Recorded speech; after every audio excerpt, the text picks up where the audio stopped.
Good morning, everyone. Good morning. This morning I'm up, and as you see, I'm home. And I'm home because yesterday I gave the district assessment to my students, and I was so hopeful, I was so excited because we have been working hard. They have taken notes, we have had good discussions. I created anchor charts for them. We did so much, and I was so hopeful because, as I said in earlier videos, I have more students this year who are performing at the sixth grade level, it seemed. And so I was excited to work with them and to have them help me to help the kids who were struggling 2 or 3 years below their grade levels. But then we took the test yesterday, and as I looked at the data in the evening, I just felt deflated. I just felt a tinge of, I think, sadness. My expectations were they were so just knocked, just battered, and this morning I woke up, I wasn't feeling too good at all. I just didn't have the energy. I just didn't know. It's a half a day anyhow, but I just didn't know what to do or how to do it.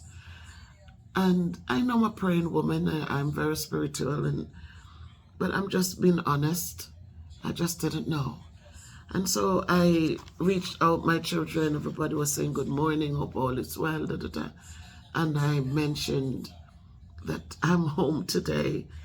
I'm not feeling great at all in the spirit, in my body. It just wasn't feeling good.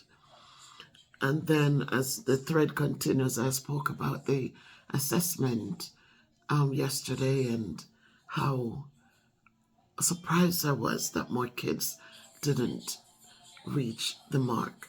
I am telling you, I was so, just couldn't understand it. I have some boys who are strong, discussions are rich. I don't have to tell them to do a few more examples. And yet they went in there, and even though they didn't get in the red, which is like the 30 percentile, the low, maybe 35 or lower percentile, they were in the 40s and 50s. I still felt a tinge of what happened. One young lady she got I think a 80 or 81. I just really looked at her, and even though I thanked all of them for doing their best, and I told them, I don't know if this was your best. You had 2 hours. We gave you enough time. You had paper and pencil to work out the problems. What they covered was what we covered, so there shouldn't have been any surprises. And I just didn't know, and they said they did their best, but some of the problems were confusing and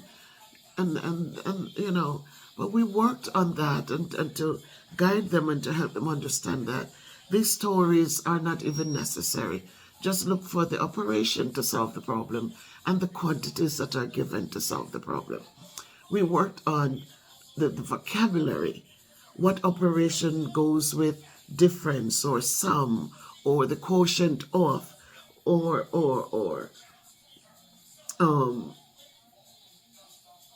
the product of. We worked so much on the vocabularies. And so they themselves are confused. They just said the questions just were, they couldn't, the questions were hard because everything is in story form. And so as I shared with my children this morning and my sister, my family, and then my daughter mentioned, Mommy, it's the age of AI. With AI or with the children, you're going to get the results that you get. And then I asked her, I said, what does AI mean? Is it the artificial intelligence thing? She said, yes, Mommy. And so I was in bed because honestly, guys, and I'm telling you, that is why we have to be careful, because when we are sad inside, our bodies respond to it and it can tear us down in a quick minute. So thanks to my children, thank you, my family.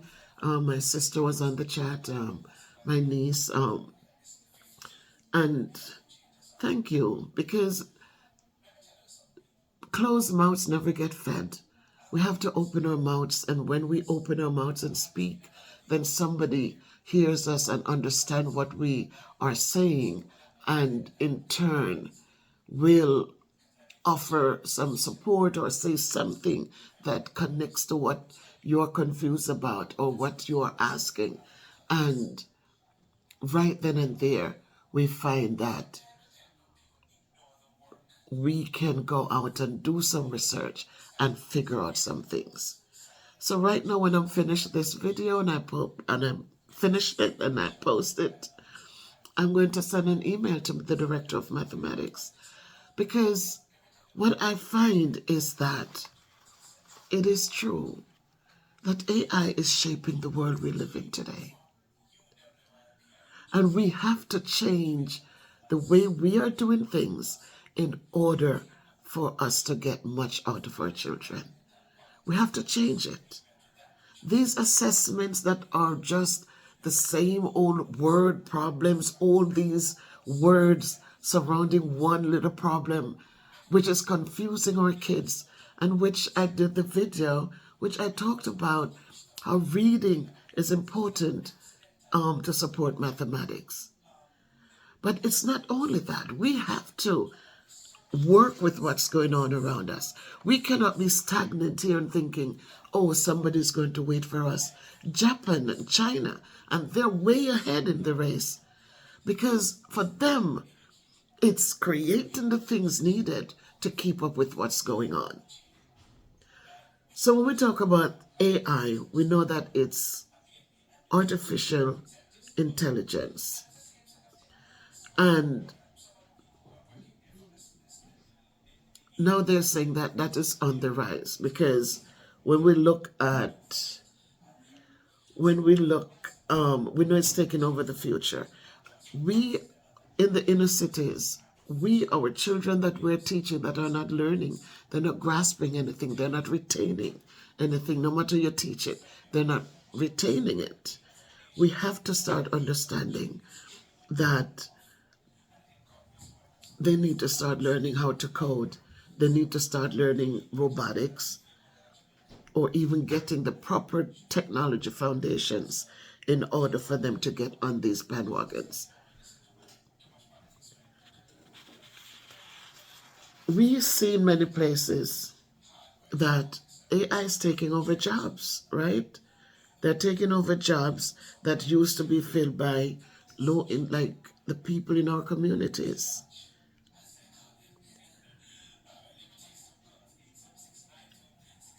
So let us look at some of the takeovers. Let's look at the supermarkets, which is the commonplace for all of us. Years ago, you'd see many cashiers lined up. You see a cashier waiting to take, to do the quick orders, the express lane they call it. They had rows and rows of cashiers waiting to process your stuff. People stand up behind them packing bags. Have you noticed today when you go in the supermarket what happens? There are so much more self-checkouts than there are cashiers to deal with you, the human, right? So the kids that we teach, whose parents are the ones who would have been standing on their feet all day in these positions of cashiering, we know now that robots take those jobs, because robots won't complain. Robots just get it done. You go your way. There's no reason for anything. There's no sick time for them to call out on. There's nothing more than the system is working and somebody programs it in, and boom, it's gone. They do your thing, no arguments, no short changes. They do their work and it's done. You go into Walmart, it's the same thing. Years ago, you have so many cashiers lined up, two sides. One person checking on this side, another person checking on the other side. When you go to Walmart now, what do you see? A lot of self-checkouts. You get the things, you don't have to stand in line, you swipe, you go through. We look at virtual travel agencies, right? Remember when we used to go into the travel agency and we sit down and they would go through all these different airlines and find the best deal for us? But gone are those days. You call up cheaptickets.com, you get on there and you search for what you want, you look for your hotel room, you look for, and as you're doing it, you're getting all these notifications of this deal and that deal and so forth. Which hotel is best, what's the rates for them, and you can select. And in the selection, you can also click on the Google map that is right there, and it shows you the area that the hotel is in. Airport and the kiosks. Remember, years ago, you get to American Airlines area, and it was a nice big area that you have all these girls dressed in their uniforms and the pins, and they're ready to serve. What do you see there now? You have to make everything online. And when you get there, you swipe your passport or you whatever you do, and you put in information, and you can check in right there.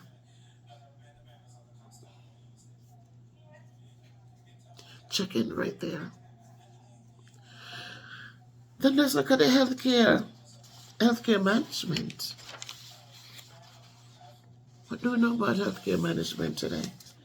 We know that AI is now active in helping with surgeries, right?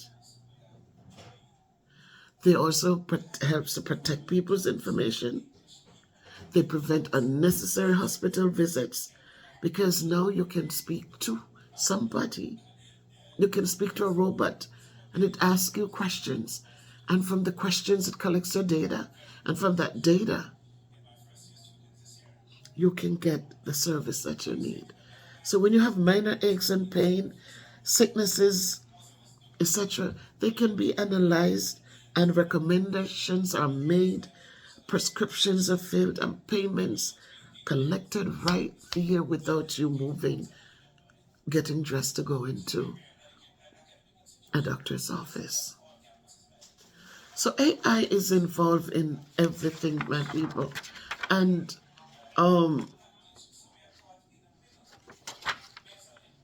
when you look at the retail markets, right?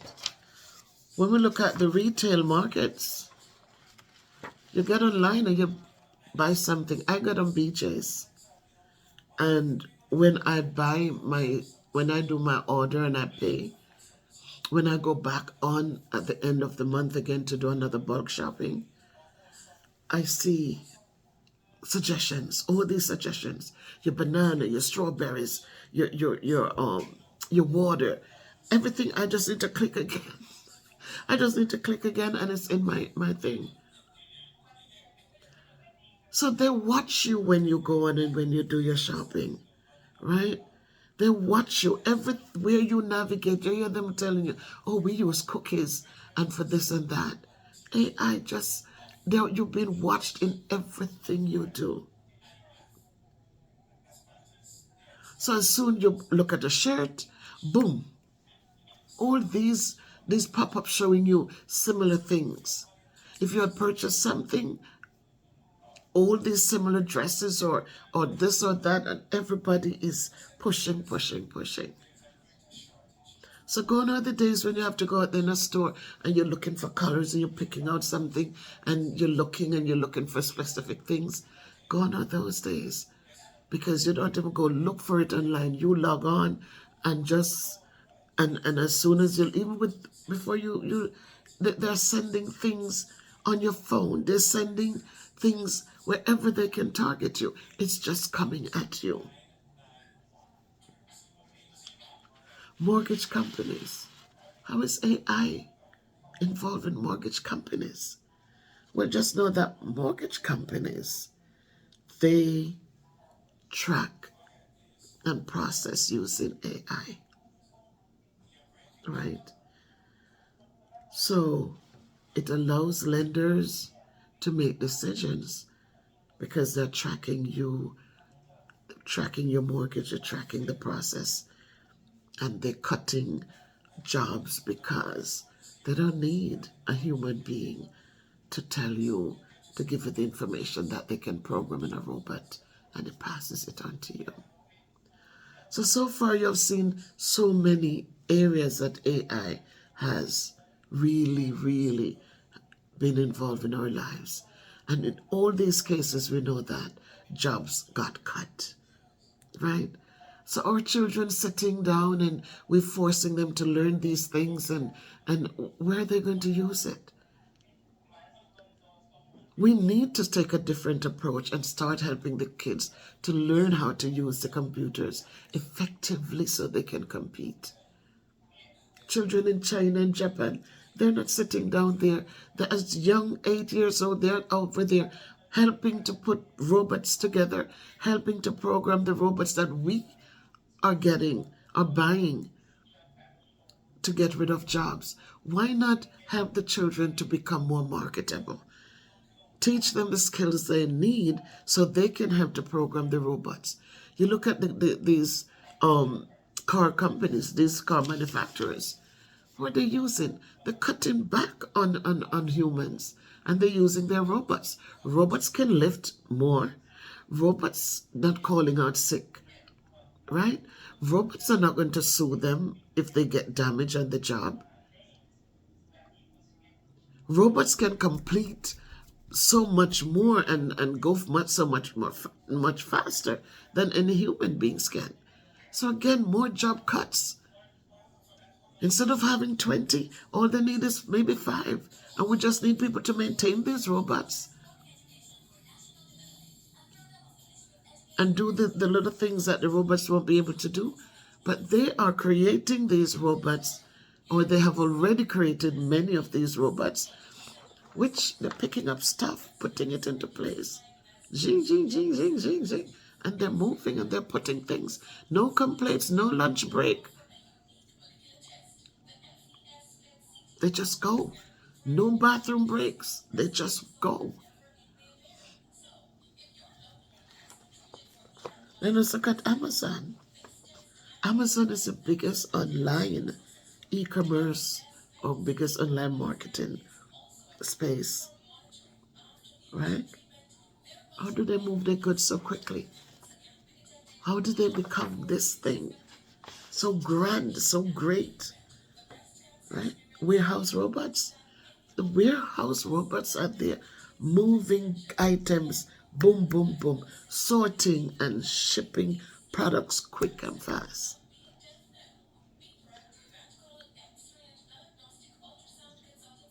So they've taken the jobs of Amazon hires a lot, but they would have had to have hired way more people if it wasn't for these robots that they have there. No attitude, no nothing, right? They just work. No chaos, no arguments. They just work. No lunch breaks. They just work. So when we look at AI, we say, oh, but I don't. Yes, we do. Because for AI, we're using some of the most common forms of AI every day. Every day. Because, well, I forgot about the self-driving cars, right? That's one of the AIs. Where cars only do sit.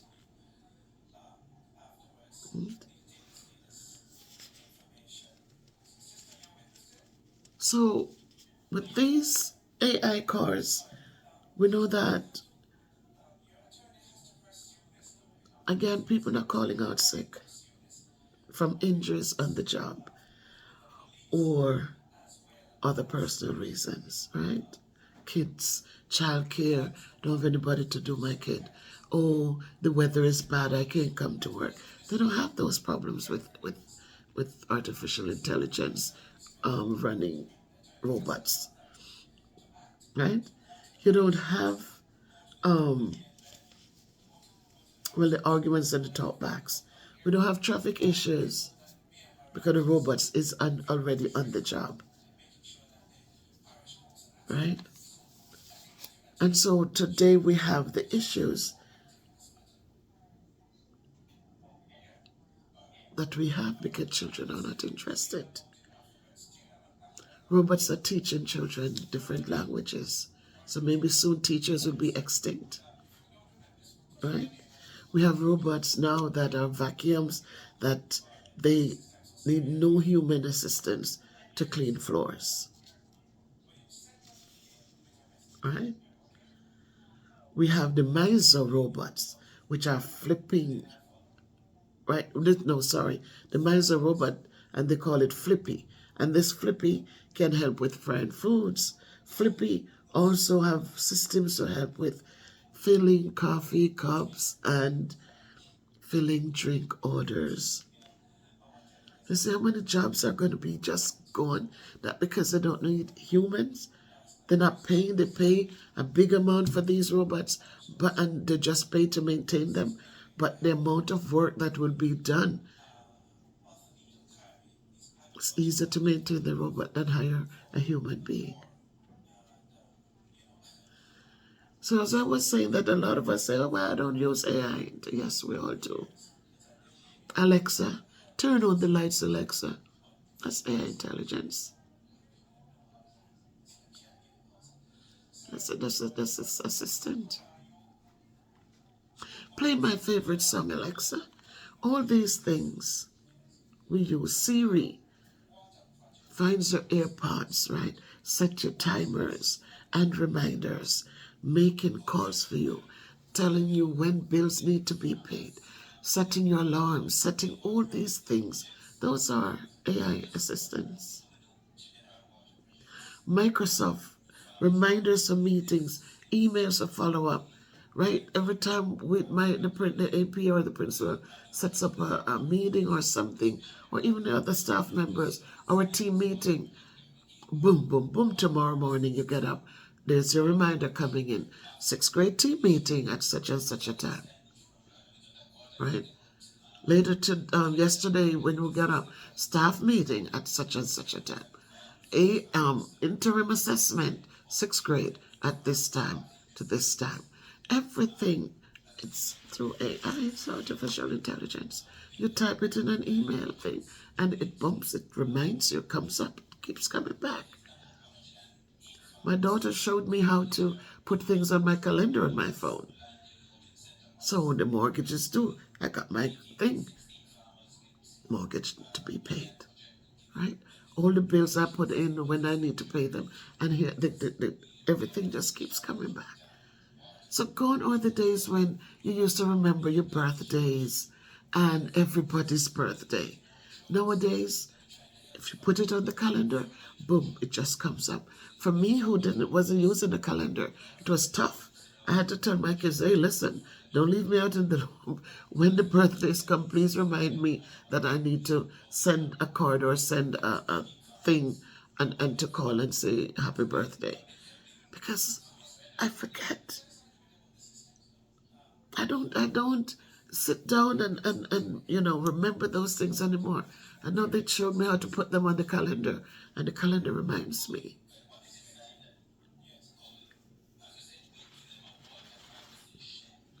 So as we go through, and I look at it this morning, my daughter mentioned it, and I got up and I said, my God, we're here telling kids.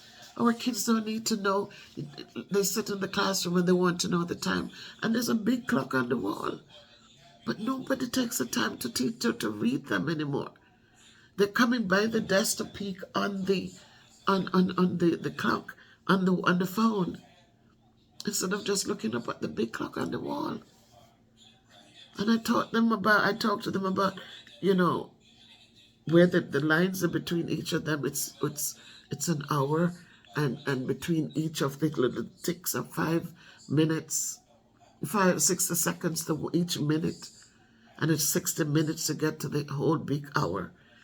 But they don't care for that. You ask them the next day, how many seconds in a minute? And they stutter. Because what? They feel like they don't need to know it. So you talk about timetables and you're begging them to, guys, practice your timetables. We do Block It, which is a timetable kind of thing. And, they have to be quick on their feet and to get it. It's a good game that I bring incentives for people who come in first, second, or third places. And they're trying, but no retention. No retention. And so I'm laying there and I'm saying, I have to really reach out to the director because we have to change things. We have to give the kids a fighting chance. We have to start incorporating our coding, our robotics. We need to be exposing our kids to that because we're not changing as the time changes. We're sticking and we're getting more chaotic with these research-based things, and when the kids don't want it because it's not helping them, it's no good for them. So we need to really tone it down. And in a middle school setting, it's not about forcing these kids.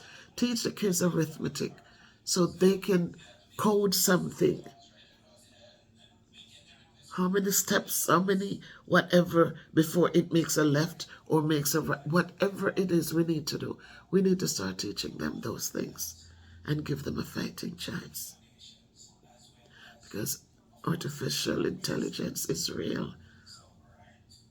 And if you can get a robot to do the work of 100 people, believe me, 99 people are going to be out of a job because they're only going to need one person to keep that robot programmed and service it when it needs servicing. So I really needed to talk this morning because I was confused. I was so frustrated to see how much they lost, and then now I realize that we have to, a kid with a phone in his pocket is not going to learn multiplication tables because it takes out the phone, it has a calculator, boom, boom, boom. He's done.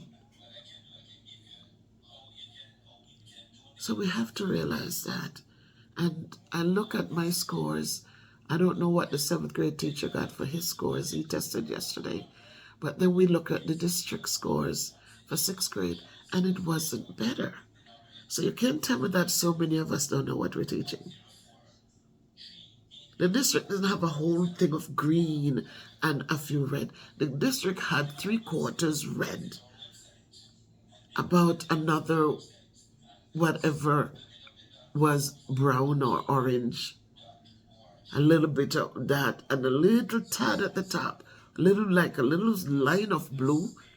That means just a handful of kids, like not even a handful. And then they have a little slither of green.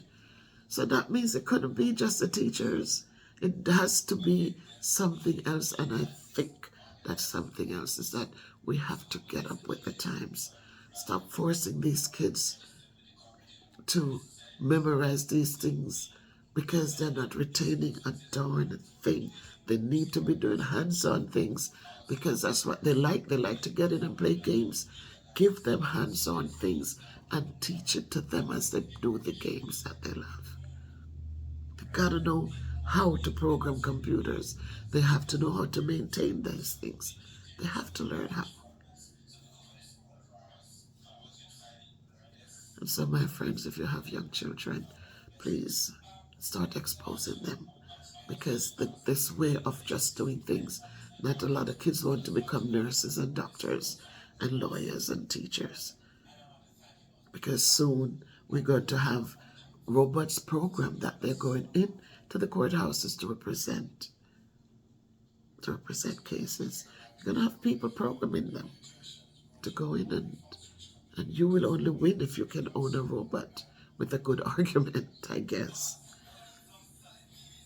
As it relates to our inner city kids who are the ones who 98% of them are the ones who are going to look into McDonald's and Walmart and Amazon and these other places, low income places for jobs, we have to make sure that they're ready for something, because those places are not hiring as much as they used to. They're cutting human services because it saves them money. Think of it, guys. It's just my opinion, but think about it and leave your thoughts in the comments below. And please remember to subscribe to the channel, and please like the videos and share them. Make it a great day, guys.